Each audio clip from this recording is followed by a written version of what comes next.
Pour tout ce qui est fusée expérimentale, c'est des idées que la plupart des étudiants avaient avant de venir. Et maintenant, ils peuvent les développer et les rendre réelles. Bonjour, moi c'est Théo Colombet, je suis en Aéro 3 à l'IPSA Toulouse. Je suis président de l'asso IPSA Rocket. IPSA Rocket, c'est notre association de fusées sur le campus de Toulouse. Ici, on construit tout ce qui va être fusée de type micro-fusée, mini-fusée. On a aussi des fusées expérimentales. On s'occupe pas que de faire des fusées, on essaye aussi de construire un peu l'infrastructure autour du lancement d'une fusée. Par exemple, on a pour l'instant des bouts d'un pas de tir. On a tout ce qui va être des systèmes d'allumage. On sert aussi des fois pour certaines expositions à faire des maquettes qu'on a derrière. Tout le monde peut nous rejoindre, il n'y a pas de souci au niveau des compétences à avoir. Nous, ce qu'on fait, c'est qu'on travaille tous ensemble et l'objectif, c'est un peu de développer les compétences entre nous.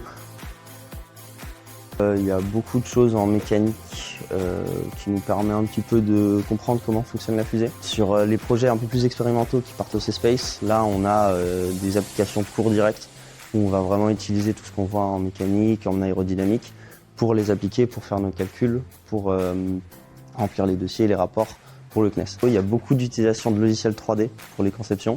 Donc ça c'est un plus pour les cours de conception où là on va vraiment prendre beaucoup d'avance sur les cours. Il y a aussi tout ce qui est comportement aérodynamique et mécanique d'un objet où ça nous permet un petit peu de voir comment ça fonctionne en réalité et de comprendre un petit peu mieux le cours derrière des fois.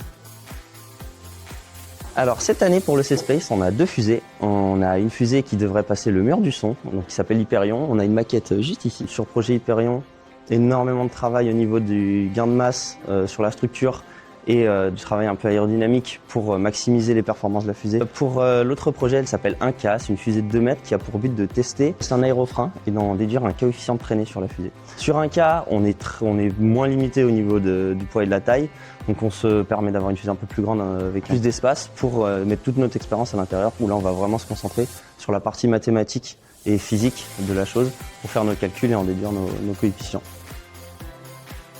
Ici, on a une école où tout le monde aime ce qu'il fait. Vraiment, la plupart, c'est de la passion. C'est pour ça qu'on est là. Ça permet, avec les associations, de développer un peu notre passion aussi. On a des envies, des idées de projets et à travers les assos, on peut les développer, les créer et les transformer en juste d'une idée à un projet réel. Quand on est passionné, l'IPSA, c'est super parce que avec les assos, on a vraiment de quoi développer notre passion et vraiment la faire vivre.